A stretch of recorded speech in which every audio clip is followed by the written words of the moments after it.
Um, so the AOC, can you tell us who's around the table? I see Andre and Elizabeth, but I can't recognize the rest of the group that's in Nashville. Would you mind going around the table just so we know who's who and who's where? David O'Neill. Charlie Baldwin, AOC. Hey, Michelle Consiglio Young, AOC. Clark Spoden. Lynn Zert. Clark, you're on twice now, right? Both on the screen and in the room, right? So's Lynn. Okay, all right, great. We'll take two Clark Spodens if we can get them. Let me introduce some new faces, and one of those is Clark Spoden, who is someone that I've known for many years, an exceptional civil litigator from Nashville. He's also been on the faculty at Nashville School of Law, where he teaches civil procedure, among other things. And I think Clark's probably been doing that for about 20 years. So he brings a very nice blend of gifts to the reporter position, and we welcome you, Clark. Thank you for serving. Thank you. I'm honored to be involved and to serve. And with that, I suppose today we're going to bid farewell to Lynn Zert. And Lynn, we cannot thank you enough for your service, for your tireless efforts to make our commission effective and useful. It is a tremendous gift for the state to have had you. So thank you for your service. Best wishes. Don't be a stranger, and keep sending us law clerks. I'll be happy to do that. I've enjoyed serving so very much and getting to work with. So if I can help, please let me know. Thank you, Lynn. Thanks for everything. So we have had some reappointments, which I won't go over, but thank you for everyone that agreed to stay on. And let me announce that Wayne Ritchie has agreed to be the vice chair of the commission. Wayne is a litigator from Knoxville, who I happened to run into at dinner last night, and he's in court this morning. I think he was hoping not to be in court this morning, but he is. So, but many of you know Wayne, and he will be an excellent number two to Gina. Let me welcome Rachel Moses. Hi, Rachel. Thank you for joining us. Rachel is with the Legal Aid Society of Middle Tennessee and the Cumberlands, and I think you hang out on the plateau mostly, right? Yes. And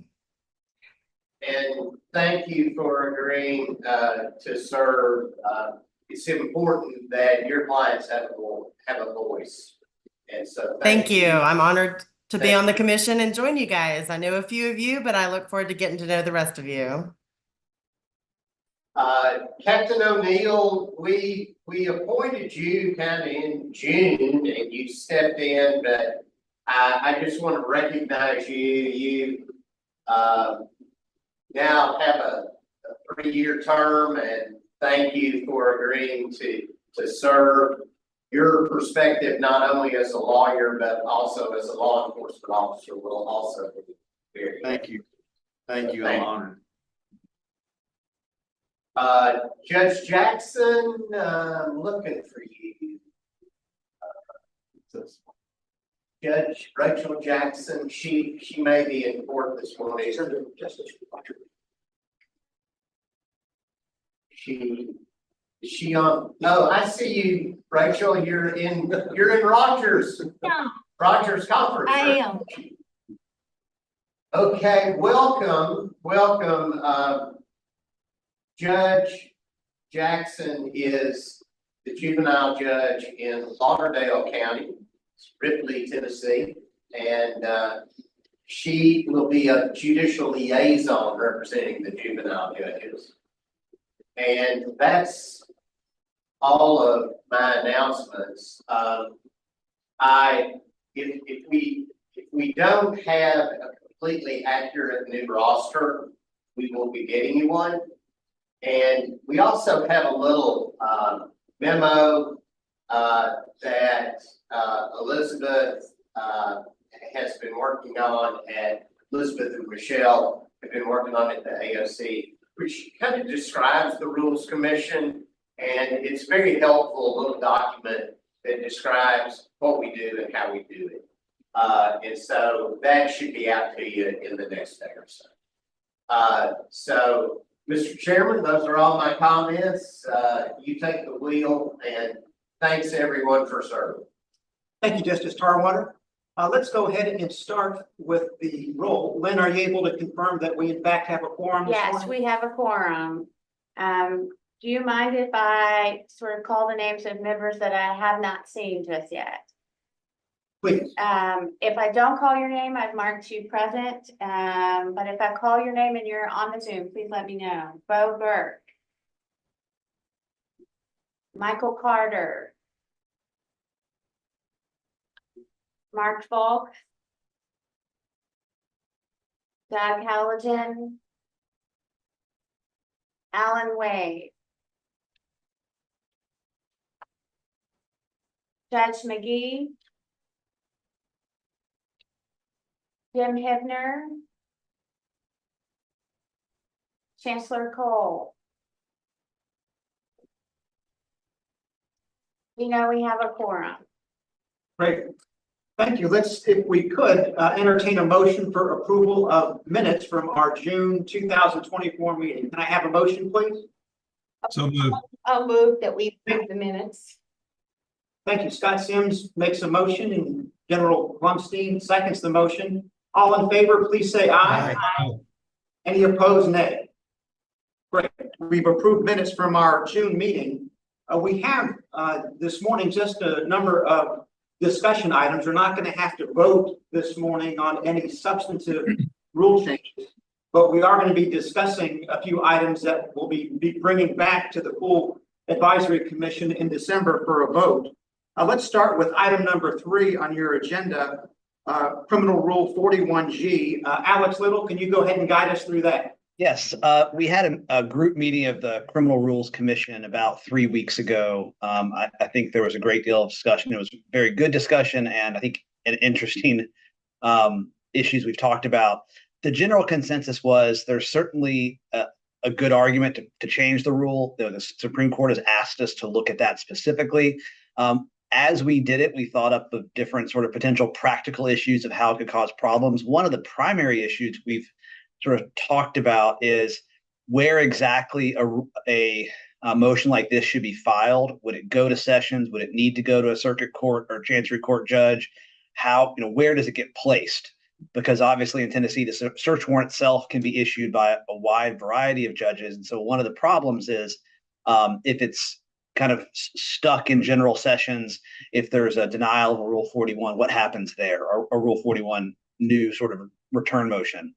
So the consensus of the committee was, let's send this to the District Attorney General's Conference and the Public Defender's Conference and get feedback. We're probably also going to send it generally to a few of the TBA subcommittees for their feedback over the next month or two before our next meeting. Use that feedback in a commission meeting and bring that back to the whole commission or subcommittee meeting, bring that back to the whole commission after that point. I think we've circulated to the whole commission already because obviously we'd love anybody's feedback. Judge Smith, if I've misstated any of that, let me know. I've tried to articulate our meeting notes. But if anybody in the commission has an opportunity to look at that before the next meeting with questions as well, we'd certainly entertain any other assistance from outside of the subcommittee. Thank you, Alex. Any comments from any other commission members or questions for Alex? Alex, let me ask you one, if I could. There obviously is a bit of difference between the proposed new rule that we have in our package and the terms of the federal rule 41G. Are you able just to tell us in summary fashion why the proposed language Yeah. differs in the manner that it does from the So it's federal mostly language? structural. The way that Tennessee and the federal rule 41 has sort of diverted in a little bit different ways. We had everything in return, both return and suppression sort of stuck in the same subpart. And we had a list of reasons that guide judges in essentially the suppression context in criminal cases. And the federal rules never had that. So we've had to structurally sort of break apart the rule into two different places. The text itself, though, we're trying to adhere as close as possible to the federal rule because it's got a good deal of case law, especially the language about how you would preserve evidence that might be found to be improperly seized, but might be necessary for a criminal investigation at some later point. There's really good case law on that around the country, which we think that would guide our judges. And we certainly think there's a need for some sort of preservation ability for circuit court judges who may find that evidence needs to be returned, but maybe not till the end of a criminal case. So we've tried to take the substantive language from the federal rule, but deal with the fact that our Rule 41 is structured differently than the federal rule. Thank you. Any other thoughts, comments?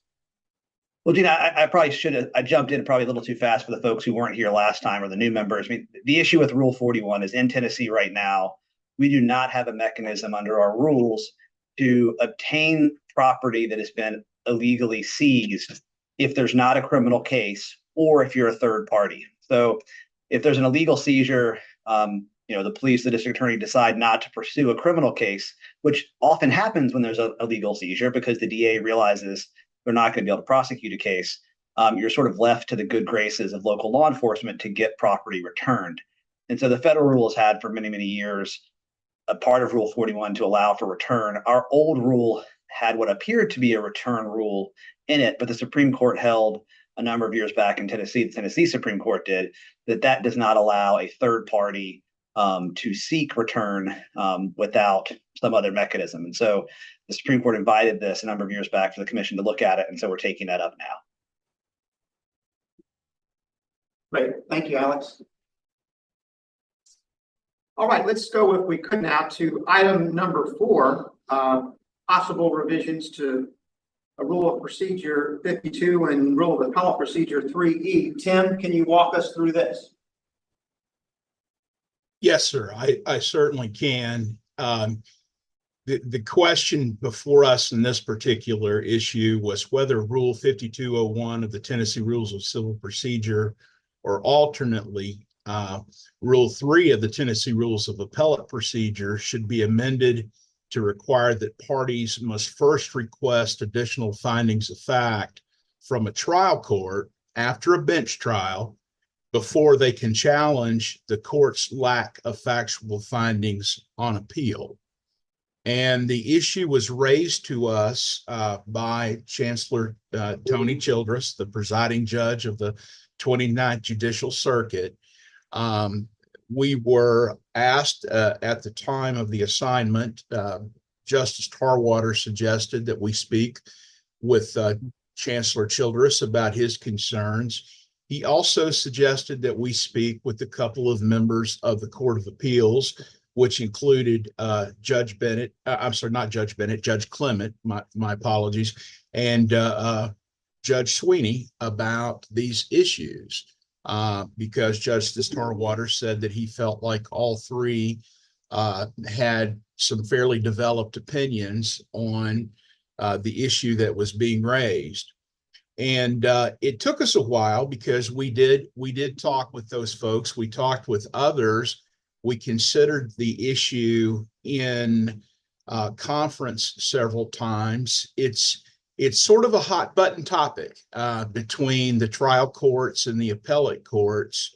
At least several of the trial courts feel like there is a inequity or inconvenience created when a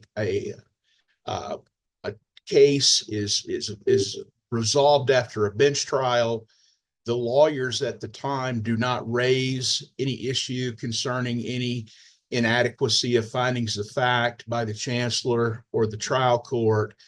Then it goes to appeal, and for the first time, those issues are raised on appeal. And in some cases, those issues are raised several years after the trial court's initial ruling. And we have one of those cases that is attached to the memo just for illustration that was pointed out to us. It's the Curley v. Curley case, a divorce case that for a number of reasons, there were several years between the bench ruling and the resolution of the appeal. And at the end of the appellate court essentially sent the divorce ruling back to the trial court for further findings of fact after several years of delay. Well, by the time it got sent back, of course, the judge had retired. The case was several years old, and trying and for it to come back and then be retried or new additional findings of fact was going to work, a major issue with both the court's calendar and with the parties. In any event, in looking at that, the committees could see that is, that does present a problem, and there is some sympathy there. However, the manner of addressing that issue was suggested that the issue would then have to be raised by one of the litigants prior to the appellate court essentially raising the issue. The problem with that is if you begin to look at Tennessee's statutory framework, the rules that are in existence, it would fly in the face, the committee thought, of several of statutes and existing rules that essentially allow the appellate court judges the discretion of how and when to remand cases for additional findings of fact. That's one issue that we ran into. The second is that a lot of the factual finding requirements are statutorily driven. And what a lot of the appellate court judges tell us is we have no option other than to send the matter back to the trial court for additional findings of fact when the trial court itself hasn't followed or at least documented the statutory mandates that are required for application of the rule. And ultimately, we felt like we could not get into a position where we told the Court of Appeals when and where it could send cases back for additional findings of fact. And essentially, once we narrowed down and sifted through all the statutory frameworks and other rules, this would only apply to a very, very narrow group of cases where it could even be applicable. And in some level, the exceptions would swallow the rule to the point that it would just become another procedural morass to even try to move forward with something of this ilk. So at the end of the day, after careful consideration, and even after taking an attempt at drafting a rule and finding that there was just no way around the statutory mandates, we have brought to the committee, and this is from a joint committee of both the Rules of Civil Procedure and of the Appellate Procedure Committee, we have brought a recommendation that no changes to the existing rules be made as requested by Chancellor Childress. So sorry for the lengthy conversation, but that's the complete gist of it. Not at all, Tom. Tim, thank you for that level of detail. That's very informative. Does anyone have any comments about the Joint Committee's recommendation not to make a rule change, or have any questions for Tim? I just want to compliment Tim on leading this very difficult process, and also for the quality of his legal writing in the memo that he sent back. So he actually took something very complex and made it clear why it's not a good idea to do anything. And that's kind of a thankless task. And I want to compliment him for doing that. Sure. Well, thank you. The memo is a little clearer than my, it's why I prefer to write than talk. If you read the memo, you'll get a better sense of why we decided it was a bad idea. And sometimes the best changes are the ones that we don't make. This was a Well, we tried. I mean, because we all were sympathetic to the chancellor's concerns. We all were. And viscerally, you say, well, yeah, we ought to be able to fix that. Not without changing some statutes. All right, if we could then move on to item number 5.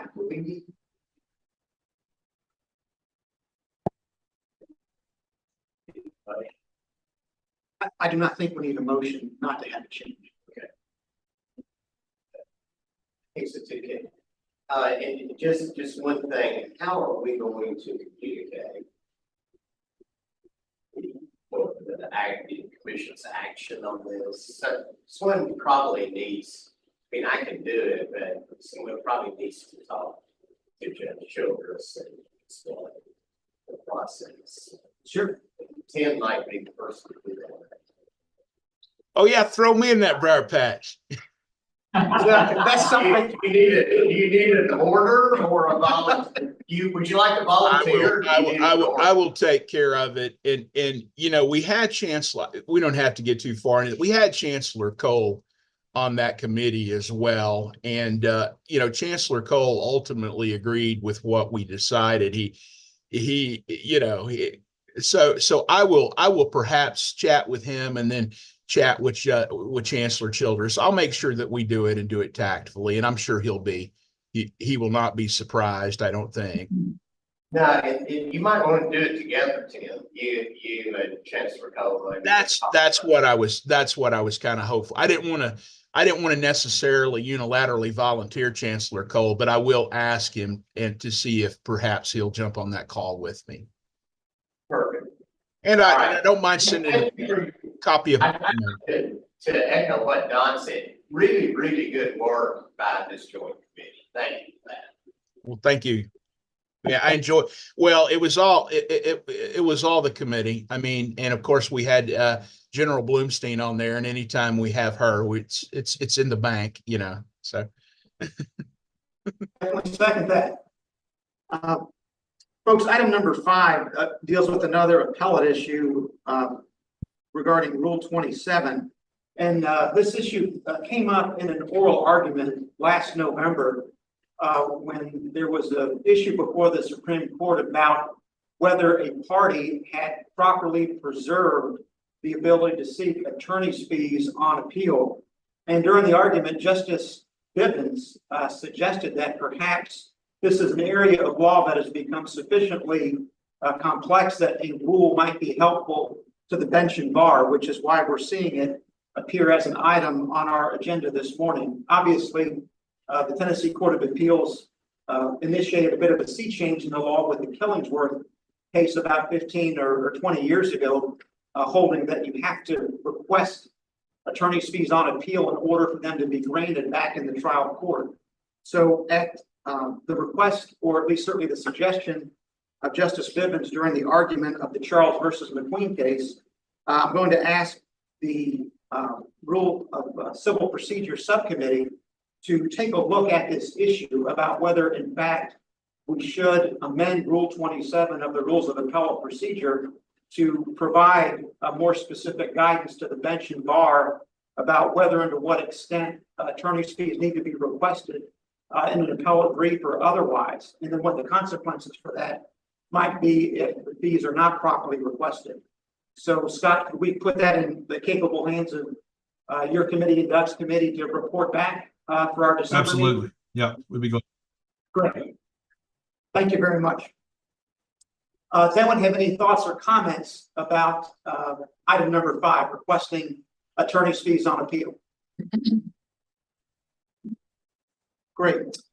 Okay, if we could, let's go to item number 6, an issue that has been raised with the Advisory Commission by Judge Jackson, who obviously is now one of us. Judge Jackson, let me, if I could, ask you to explain to the Advisory Commission what the issue is of applying new Rule 43.01 to juvenile court proceedings. Good morning. Can you all hear me all right?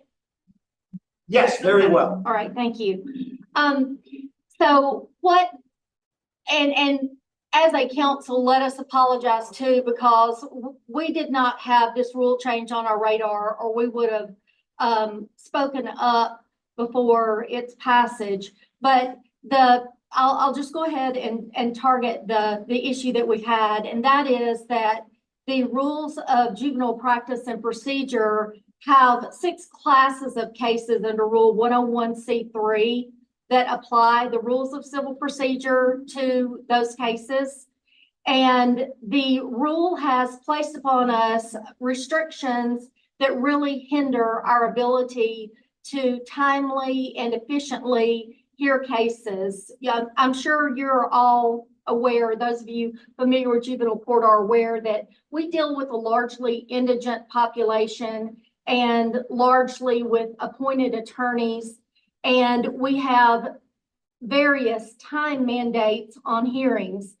COVID did us an unusual favor in bringing the ability to participate in proceedings virtually and enabled us to get litigants before the court in a way that had not previously occurred. Because of the time mandates we have, because of the restrictions on the costs that can be expended by the attorneys and the litigants, obviously the rule change imposes on us the restrictions on now having those parties before the court virtually, allowing them to participate in a way that they have been doing now for roughly 5 years. And it hinders our ability to move forward, again, efficiently. It also raises problems for us on appeals in that we have a rule now that obviously allowing people to participate in a manner not allowed by the rule, or where relief has not been requested properly under the rule, presents issues on appeal or defenses on appeal by the opposing litigants. We actually are going a little bit further than asking for a change to this rule. And I've talked with Justice Tarwater a bit about this.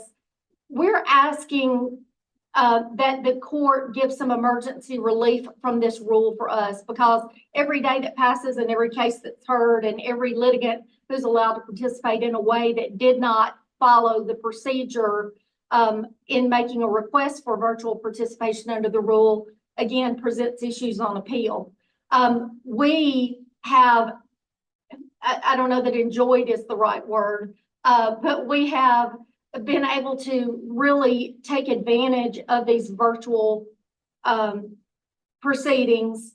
And we as a council have taken the position, we do not want that these restrictions imposed on juvenile court. So we are asking just for a blanket exception under the existing rule for juvenile courts. And again, going a step further in asking that we ask the court for some emergency relief, because we do not want a circumstance where we have issues presented on appeal from now until next July. Judge, this is William Lambert. If I may ask a question, one of the reasons that that we put a rule in place is that while around COVID, there were practices that arose with virtual hearings, especially in juvenile court and criminal courts throughout the state, but there was no rule or statute to alleviate the requirement that all of our courts be open to the public, and there was nothing to actually allow for any of those hearings. So if you get a blanket exception, how will you deal with the fact that anybody could appeal at any time and say there's no basis to allow for these virtual hearings? Representative Lambert, I guess my response would be there's no rule that prohibits it. Well, yes, ma'am. We had a constitutional question on that. I think is why we developed the rule, is because there were several constitutional issues that came up with unilaterally allowing someone to participate in a hearing via virtual connection, any kind of virtual connection, without some sort of rule or statute that would underlie that to alleviate the constitutional concerns there. Well, perhaps then we as a council need to look at creating an exception which allows it for our courts. I'm not aware, when you say that there were criminal courts and there were juvenile courts where this issue arose, we're not aware of any judges. And when I say we as a council ask, we've had this discussion on multiple occasions among our executive and legislative committees and also at our recent conference. And we heard absolutely no opposition to the position that I'm proposing today. So I don't know who it was who would have, and we have a very unique situation in juvenile court and great limitations on the financial ability of parties to participate. And we are not aware of any judges nor any attorneys who have raised the issue of there being confrontation questions about virtual participation or wanting to keep this provision of the rule in place to protect against that.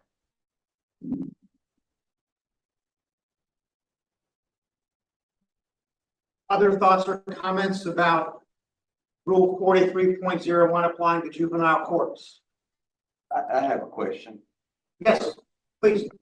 Does this rule, when used, help if one of the parties is maybe an incarcerated adult? Does that ever come into play where they can testify or be involved in the hearing from a remote location? Yes, routinely. And again, the rules of civil procedure apply in 6 classes of cases that we hear in juvenile court. One of those is parentage and the cases that flow from it, including child support cases. And it is of huge assistance to not only the court and the DAs and contractors who deal with the child support cases, but also to law enforcement who do not have to transport these parties for purposes of participation in these trials, in addition to the litigant themselves who's allowed a participation in the proceeding that doesn't impose on them the need to make some sort of request via counsel or arrangements for transportation and can merely ask for a video link. Yes, it allows incarcerated litigants to participate in any number of ways.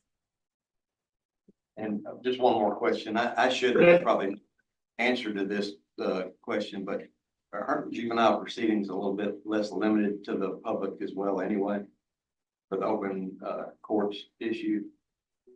It depends on the class of cases that you're referring to, but in neglect and abuse cases, those are closed proceedings and only the necessary parties to those proceedings are allowed access. In others, they are open proceedings. So again, it depends on the class of cases. In the child support proceedings, those are open cases and those are adult cases. So there wouldn't be an issue. Public participation would be allowed, permissible. In other classes of cases, though, where you're dealing maybe with an incarcerated parent in an abuse case, those are closed. So you are correct that there would be less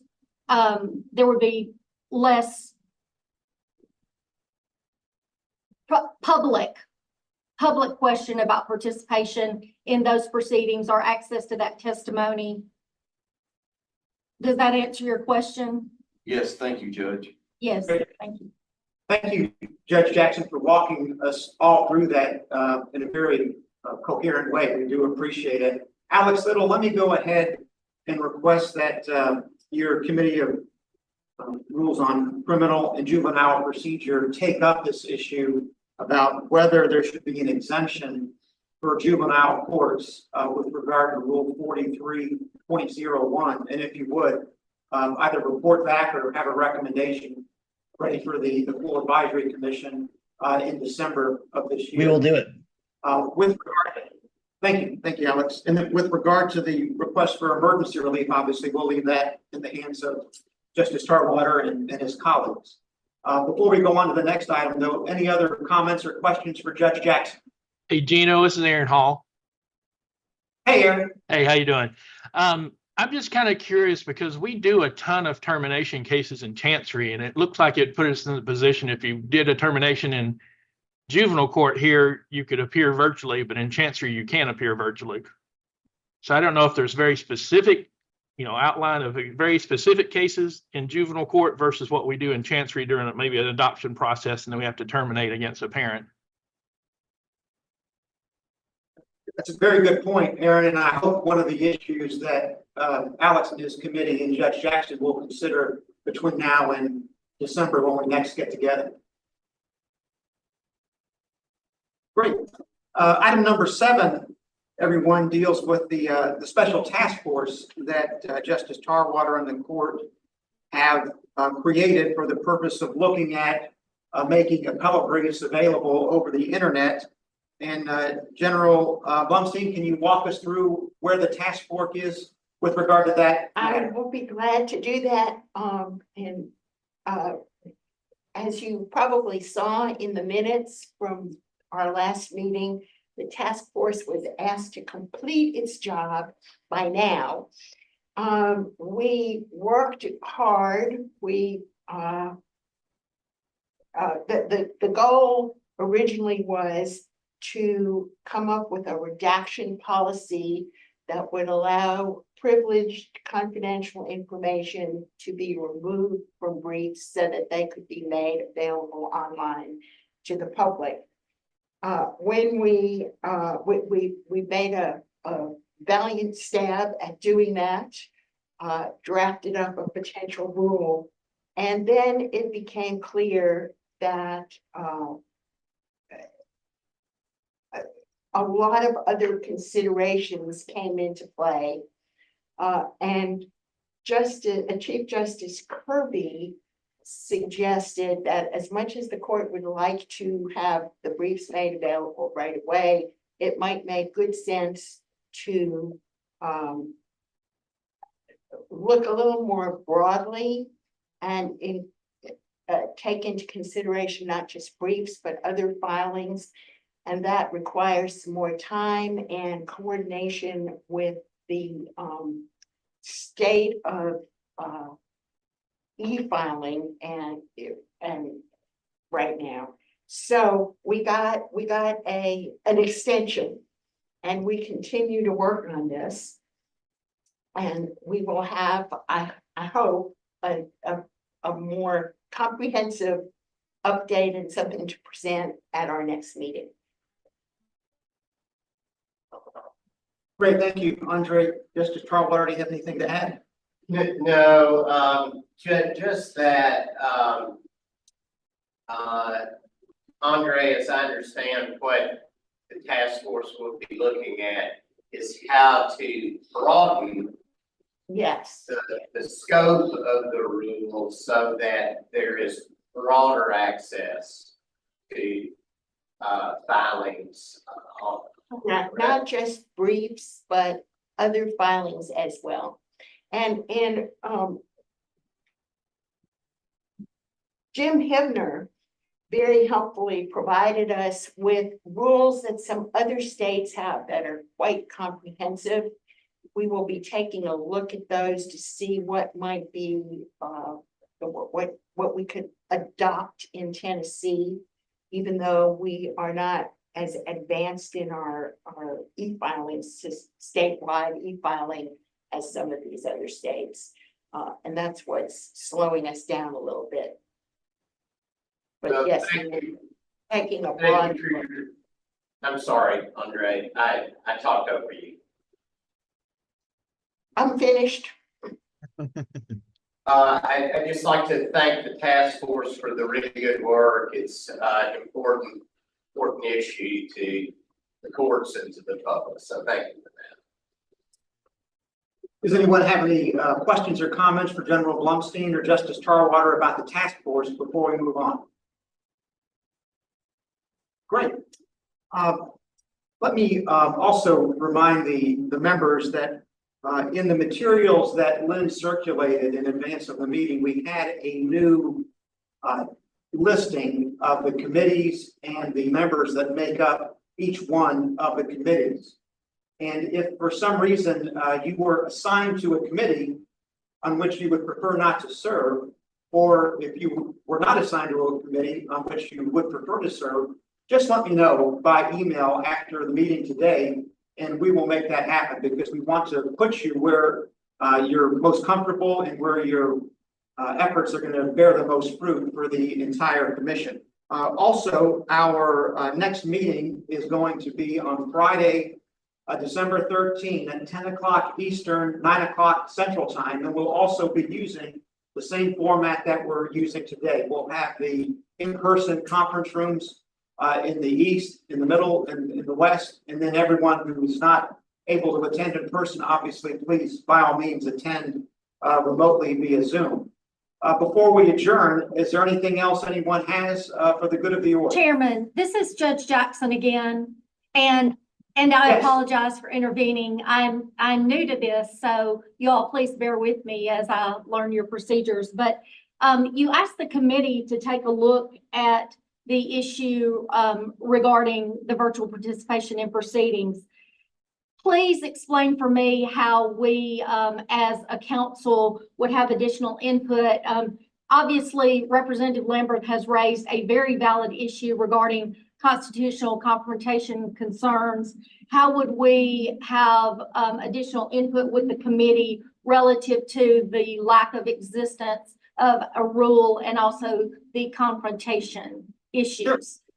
I'm happy to answer that, Judge Jackson. Once we adjourn here today, Alex Little, who's chairman of the subcommittee on the rules of criminal and juvenile procedure, is going to contact the members of that subcommittee on which you are a liaison and schedule further discussions about Rule 43.01 and its application to juvenile courts, so that the committee can report back in December as to what modifications, or revisions, or changes may be recommended or proposed with regard to that rule. So you're going to have the opportunity through your participation in the subcommittee to provide whatever feedback, comments, suggestions that you would like during that committee process. And then in December, as a group, we're all going to discuss it once again and possibly even vote on a revision that might take juvenile courts out of the scope of Rule 43.01, or perhaps not,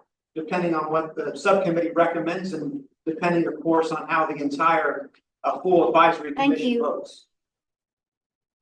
Sure. Great. Anything else from anyone?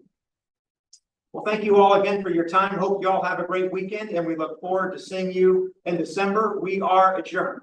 And once again, let me also end by thanking Lynn for her unbelievable work as reporter. She definitely has been at the top of her class for the entire time. A round of applause.